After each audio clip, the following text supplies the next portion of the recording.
around the world and across Nigeria. If you just joined us, this is still Enterprise Morning, reaching you from Enterprise Television. Now let's go to our main conversation for today.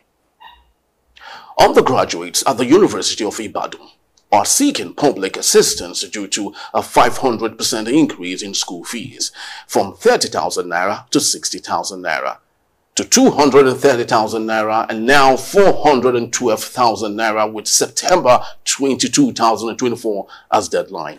And following students' protests, the university suspended academic activities on August 31, granting a 3-week break for fee payment and online registration.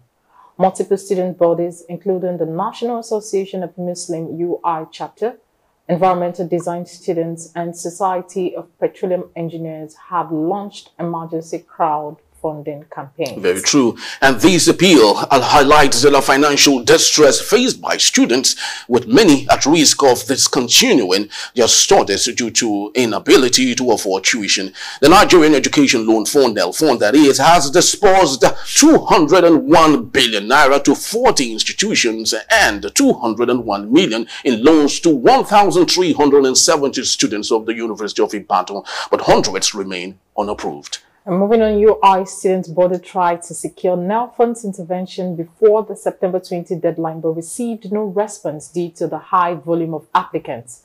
In response, UI students body initiated an emergency fundraiser for 500 vulnerable students. NELFund is reportedly discussing permitting students who applied for loans to proceed pending approval. The situation underscores the challenges faced by Nigerian students amidst economic uncertainty and increasing education cost. And also to do good to all that we have today, particularly in conversation and what we've just read right about now. Joining us virtually, we have Elizabeth Osayende. She is a journalist and also an educator. Good morning, Elizabeth. Good morning. Good morning, Elizabeth. Thank you for joining us.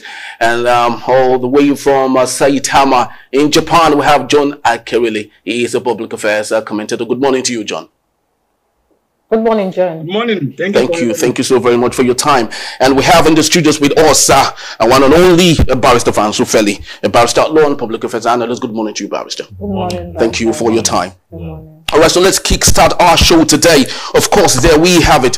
Education is becoming more expensive in Nigeria, and of course, in 2024, where we all thought that if any nation must be sustainable, education should be the bedrock. But of course, it's difficult. NELFund, the University of Ibadan, of course, are having lots of issues. John Akerele, you were once here with us before you left for Japan. I would love for you to maybe take us up on this. When it was during your time in school, how was it like? And how do you think Nigerian students are going through now with the difficulty in assessing education in that country? Thank you very much, and good morning to our viewers all over the globe. Getting that news this morning, it further brought me to a very sadden moment again, that another thing that the common man should have freely is also something that is not affordable for them any longer. Mind you, for me, while I was in the university, I could remember my year one, I paid 26,000. Where particularly, John? Where? 26,100. That was what I paid my first year. Which university? Second year, Adekunle Ajasi University, beautiful. Okay. And second year, I paid about 23,000 all through from my year 1 to year 4, even with my extra semester. In total, I didn't pay up to 300,000 naira for school fees. And so, if that is not being obtainable now, it means that we are telling people that education is expensive, why they should go for ignorance. And don't forget that a population that is not well educated, we breed violence, we breed illiteracy, we breed backwardness. And for me, it's also shows that this leadership of the present day do not really have the interest of the masses at heart. Henry, let me ask you, which of those ones now who are the political leaders never enjoyed free education in this country? They enjoyed free education. Not only that, they had school lunch. Not only that, upon graduation from school, they have a Peugeot 405 waiting for them, an official car. They have a good job. And so for me, on that angle, any right-thinking government must prioritize, number one, education of its masses, that everybody in that country must be educated. You know why? An educated mind is a brightened mind, is a creative mind, is a mind that always thinks about solutions. An uneducated mind is a dark mind, full of darkness and evil. And that's why the evil that befall our country today is because we have less people who are educated. And for anybody who cares to listen, that the only thing you can give to Nigerian children is that free, quality education. I know some people have this argument, and they are saying, and I'll keep telling you, Henry, until we have public servants, their children attend public institutions, then and then we then look at the issue of curriculum. We then look at the issue of financial educational system. Now, let me ask you, what are the parameters that is making this hike in price for the school fees? And these are the things we should check. What is it that is bringing that cost to be increased year in, year out? And that is what the government should look into. What can we do as a responsive government to address these issues so that we can have good quality and affordable education? All of our people who move out of the country to look for greener pastures, most of them go through educational routes to go and study. Now they go to a place where they can study. What do they have there? They have well-equipped laboratories with digital means. They have serene environment where learning is even attractive and conducive. They have different learning techniques that enhance their learning mechanism, irrespective of their IQ or their learning speed. They have a secured job security, knowing fully well that at the end of graduating from that university, a job is awaiting them. The fourth one is that they have a work study scheme that even as a student, you are entitled to work 28 hours a week. By so doing, you are able to gather some money for yourself to cater for your own needs as a student on campus. What we do lastly is that while they are in school, from their year 1 to their year 4, they have practical hands-on experience that relate to their specific field. So for instance, if you are studying marketing, then it means that you must go to a producing company, a firm that produces one product or the other, and look at their marketing. You take that as a real-life case study and look at what you have learned in the halls of the classroom, and now you can apply them in the real world. By so doing, these people have hands-on practical experiences that can stimulate their thinking pattern and thought process, so that by the time they leave the campus, they are not just going to be redundant. Rather, they are going to be providing solutions to marketing needs of different manufacturing industries. All right, let me hold your thought on that. Okay, thank you, John. Okay, let me get to you, Elizabeth Osayende. You are covering the educational aspect with a popular newspaper company in Nigeria, which is Vanguard. And you, should I call you an educationist, for example? Now, it is believed that out-of-school children are a ticking time bomb.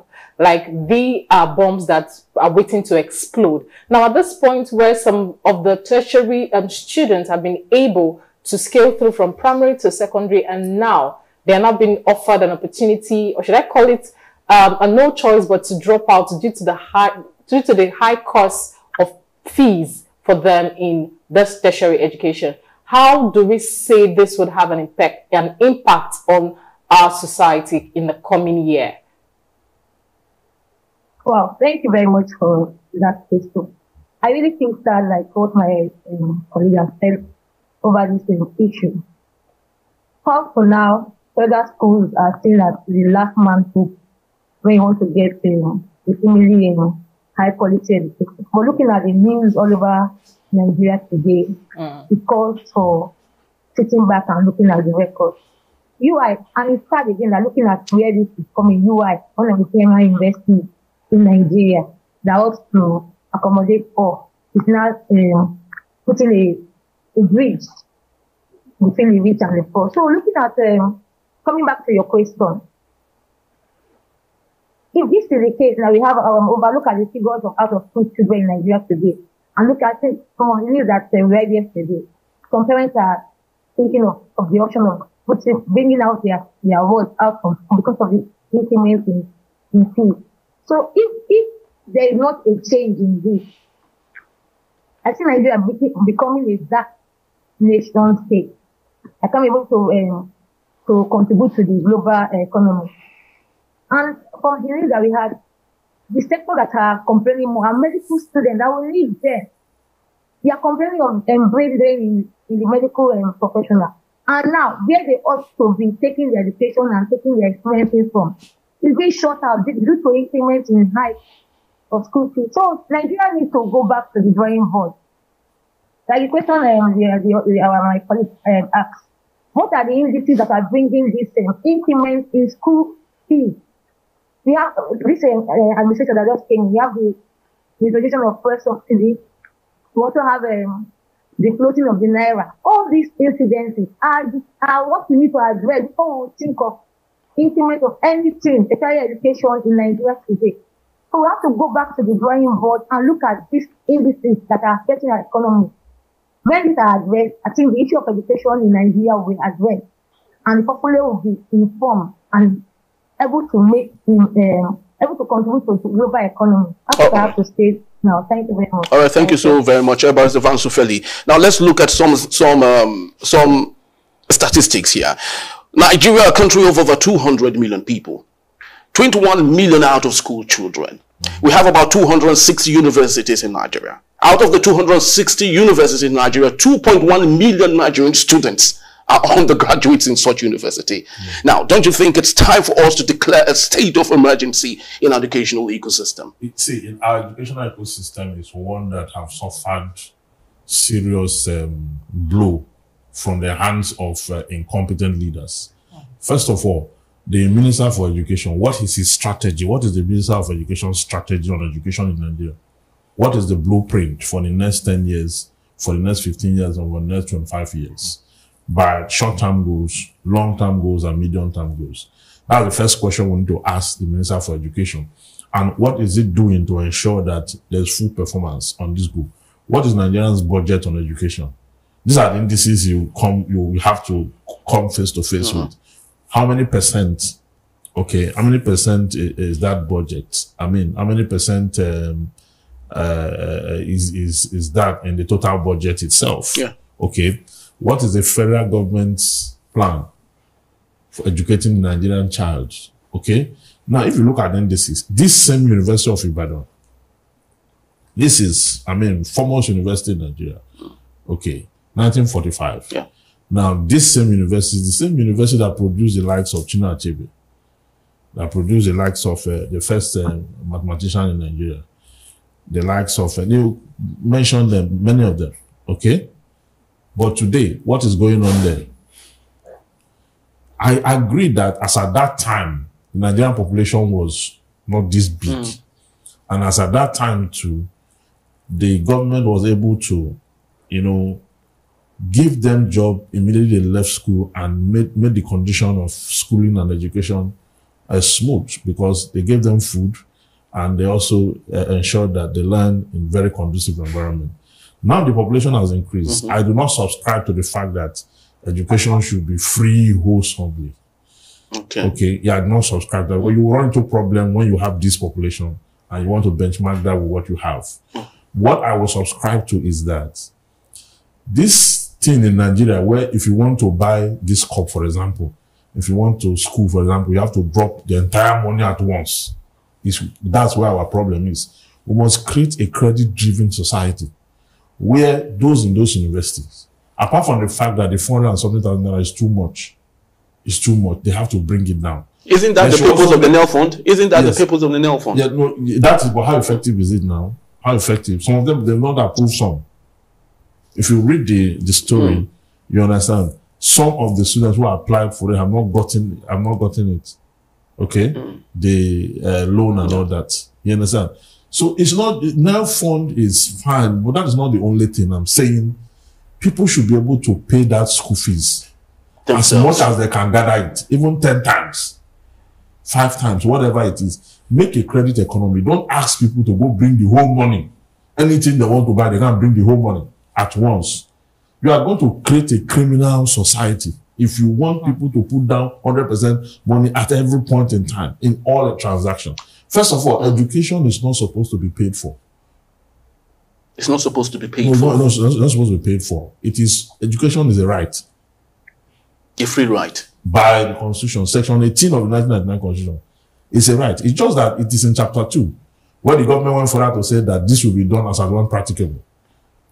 That phrase, that as at when practicable, is what they now use to tell you that it is not yet practicable to have it fully paid for. Okay. So I agree that students should pay, okay?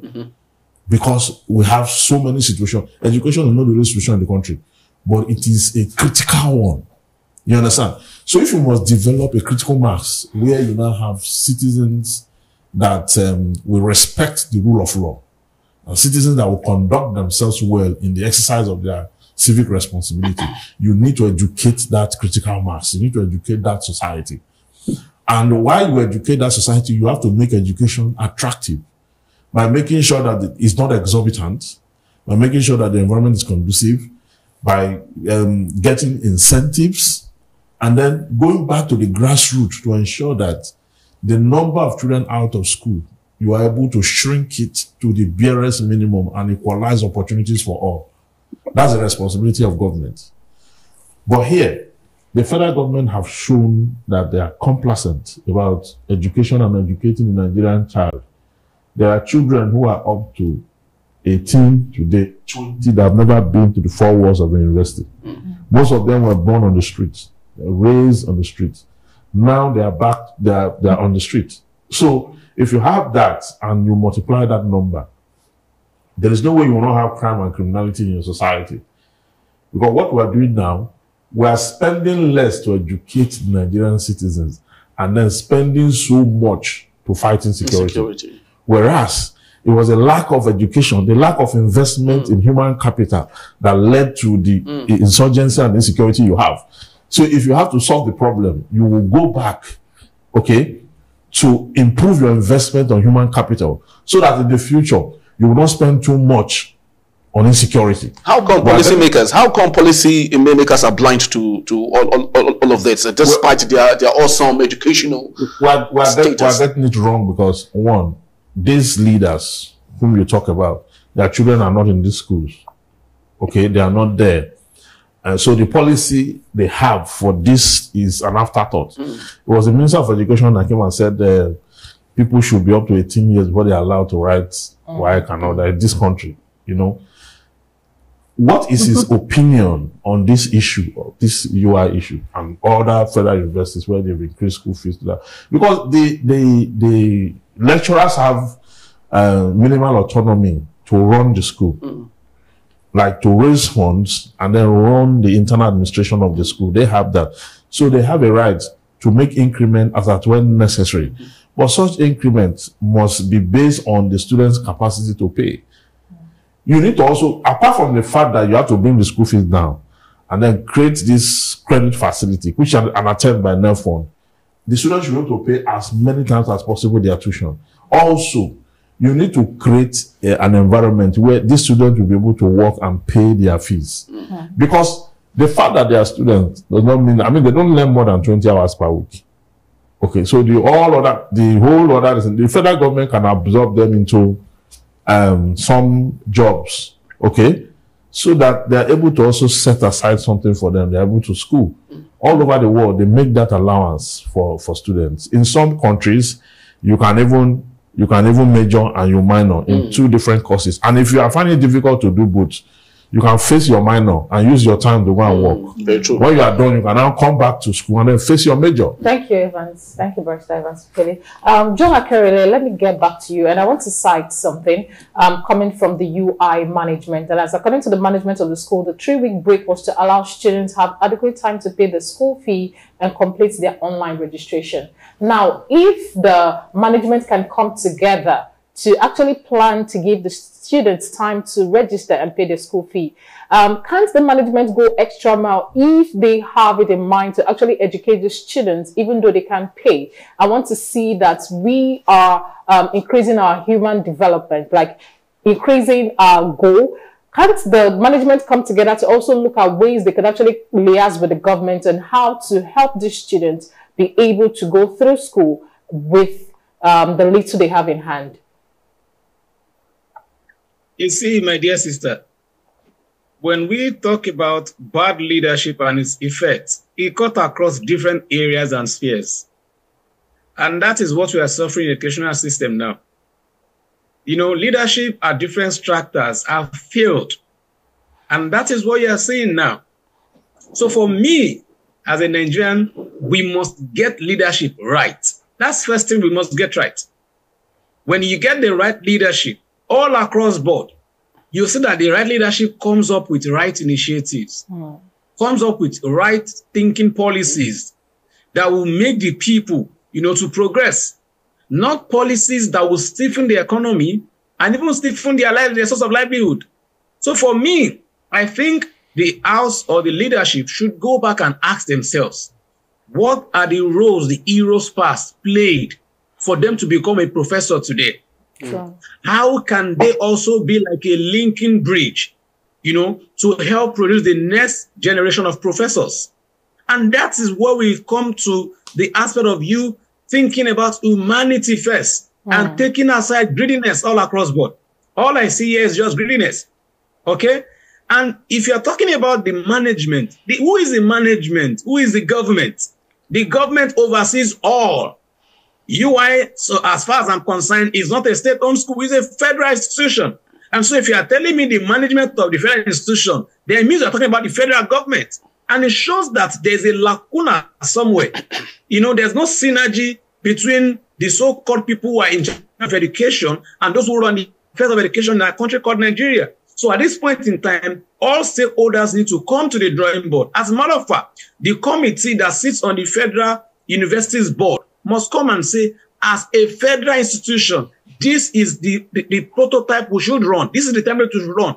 Because the same way you talk about UI, that same issue would also affect FUTA.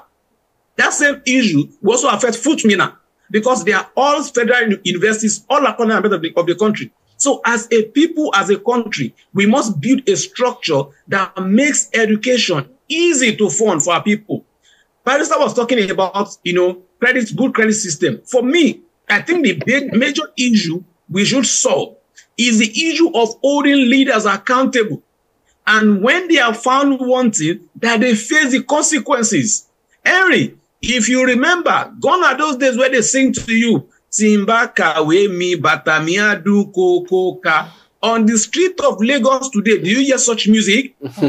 If I study hard, my shoes will sound. Do you hear such music again? So it shows to us that as a people, we have lost virtues, we have lost ethics, and morals. And we must come back to that drawing board, and our leaders must understand that they lead by example, and it showers down to all our sundry who are called Nigerians. And on that note, for me, is a wake-up call to our stakeholders to ask themselves one question.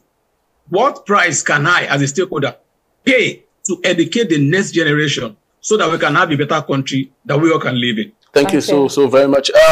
Elizabeth, I'd love to ask you, you've had the opportunity of covering issues on education, and I'd love to ask if you've had an opportunity, if you may, share with us experiences where you've had a sit down with policy makers on this on these issues, and what do you think they have come up with in the course of your conversation with them?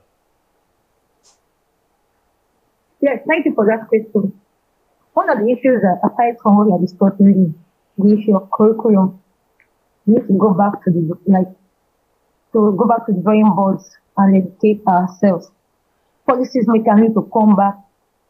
There should be a signage between what we have in the curriculum and what is happening in the global space today. There's a discord between what is in the curriculum and what is happening in the real society. So we need to go back. Policy makers need to go back to the drawing board and look at issues and look at policies to be in tandem with each other. If that is addressed, I think the issue of leadership or other things will come into play. The other issue on what we are discussing today, on the hike in fees. Let's know who pays this school fee. We are calling students. Parents are the ones that eventually pay this school fee. Do they have the purchasing power? Do they have the livelihood to pay this fee? So we need to address the issue for the federal government. We need to address the issue of budgetary allocation to education. While going to the parents, we need to look at the minimum wage. How many parents today can pay quarter of that fee in a month from what they get from their salary? So there's all of us, besides the government, that are somebody say UI, it's a federal entity. If they bring this policy today, what about the state students in state school? How would they live? So we need to address the issue of budgetary allocation, our curriculum, and give our parents the means to survive. If they survive, our children in school will survive.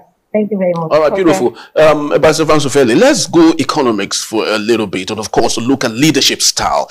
It seemed to us since May of 2023, the President Bola Ahmed Tinubu is obviously a new liberal individual, right?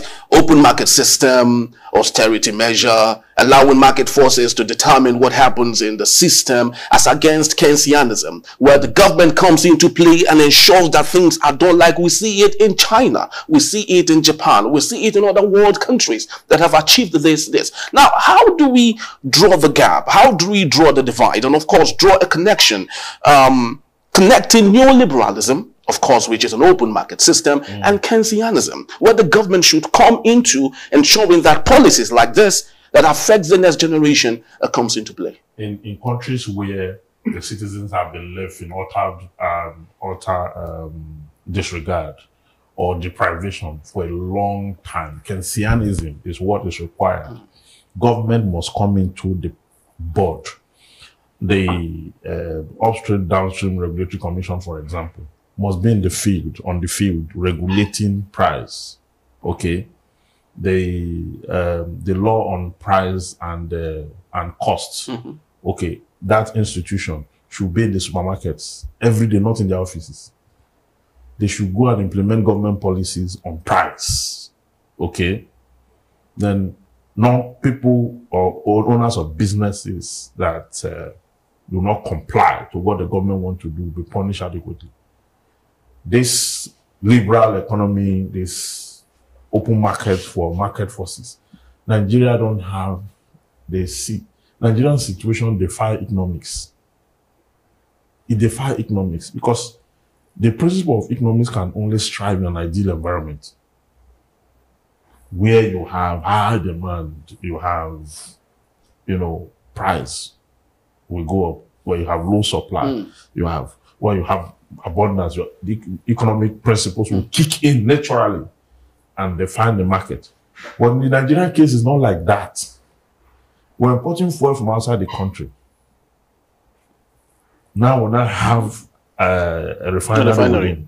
The price now we have it within is higher than the price it was when we were importing. So that runs against economics. You understand? So it runs against the principle of economics. So since because there's an atom of witchcraft in our system, and that atom of witchcraft, economics cannot capture, cannot hold it. So what then we have to do is for the government to more like talking about communist arrangements. Perhaps we need a half measure of it. Okay, where government will come out. Okay, say government will put buses, okay, on the road, just like this CNG. The CNG buses, they will say one or two of them. Yeah, but they're not serious about it. See, first out, put the buses, like 90% of the buses for transportation, and you determine the price. For example, you address transport. You take the hospitals, okay, give us insurance policy, okay, and make it mandatory. Whoever does not subscribe to it, subsidize it, make it mandatory. Whoever does not subscribe to it, you put a penalty there. You understand? Talk about birth control. People should not be giving birth on the street all over the place.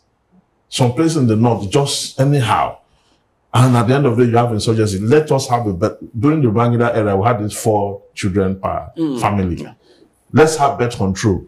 Now, let's look at very critical areas of the economy and let government take over those sectors so that they're able to determine price. If you allow for an open market, see, any government that wants to succeed in Nigeria must create a measure of constant participation in the economy, being there, overseeing the issue themselves.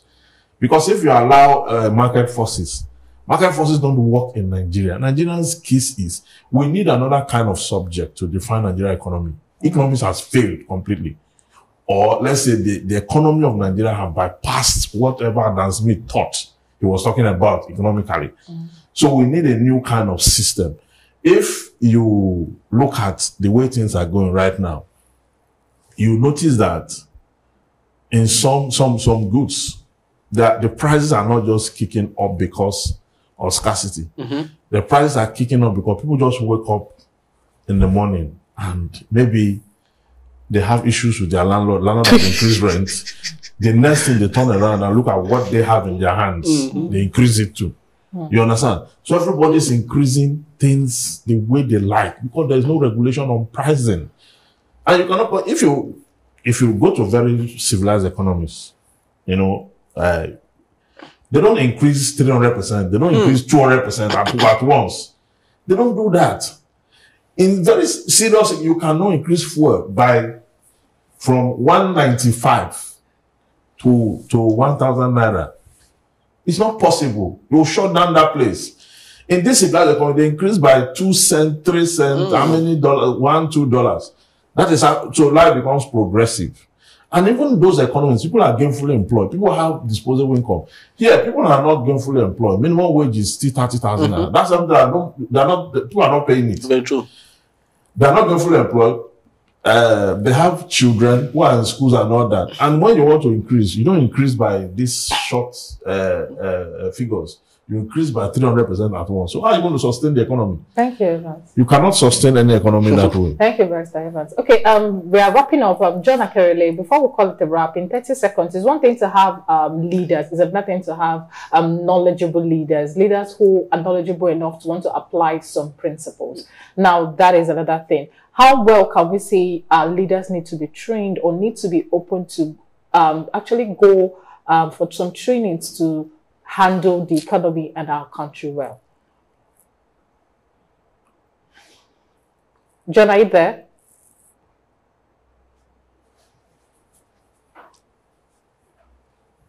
John, can you check your mic? Maybe you muted yourself. My mic is okay. Okay, beautiful. Yeah, okay, hear you. Now.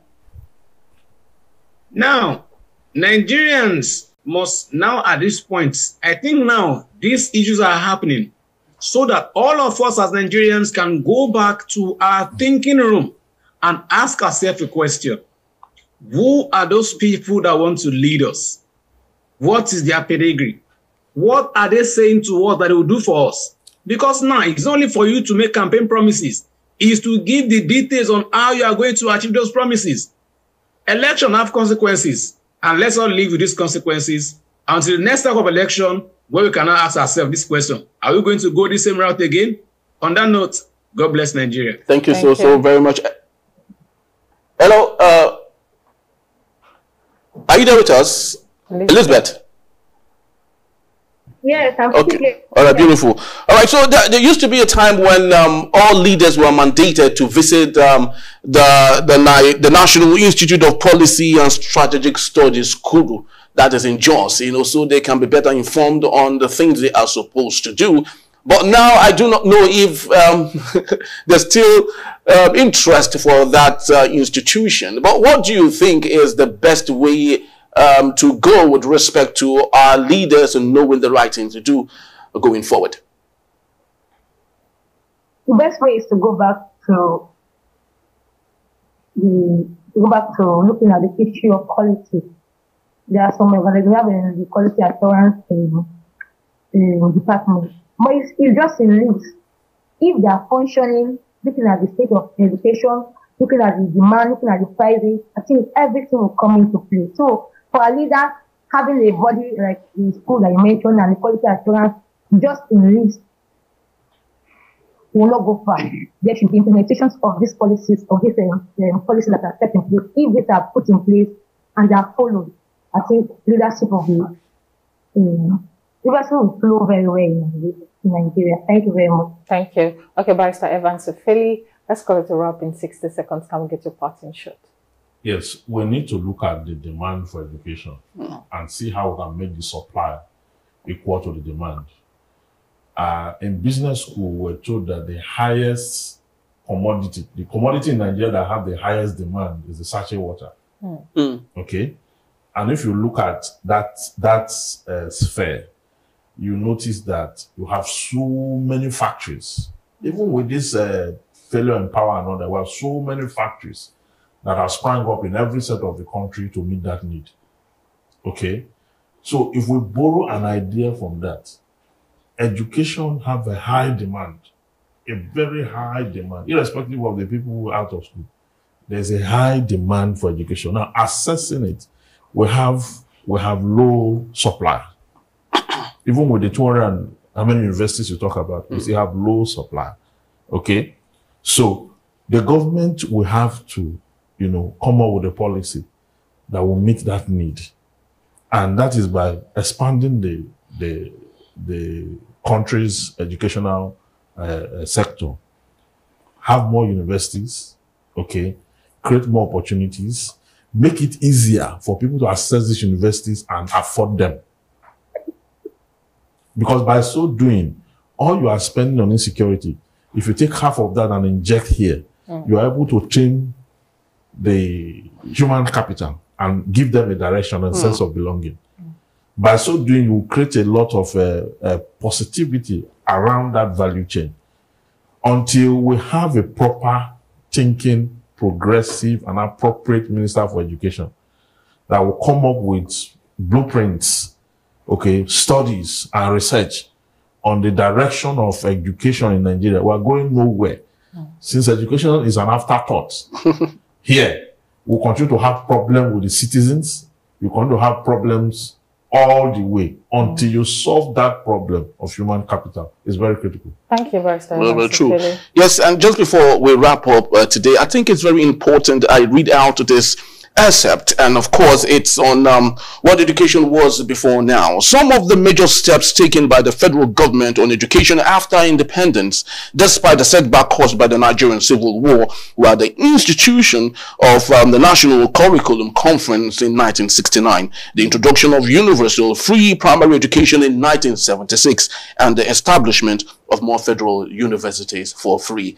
Well, I hope that we will return to those days where those thought leaders who understood the importance of education had to take necessary steps to ensuring that Nigerians are educated. And the reason we have lots of those in the political class now taking over, leadership, because of course they profited from all of that was done many years ago. And I sincerely hope that we would come to that day when Nigerians will be happy again. To go to school. Yes, exactly. Yeah, we hope Very so. true.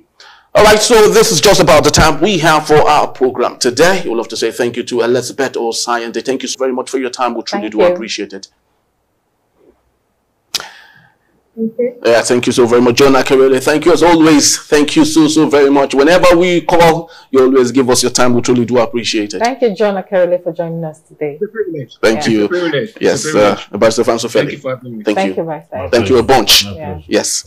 All right, so that's just about the size of our package once more. And most importantly, we'd love to say thank you to you, wherever you've streamed, wherever you've watched from around the world. We'd love to say thank you to you. But please do well to see us whenever you would love to do that at enterprisetvnews.com. And also like, comment, and follow us on all our social media platforms at Enterprise TV7. I am Henry Igwebike. And I am Choma Okohe. On behalf of the entire team, thank you for watching, and we'll see you tomorrow. Bye-bye.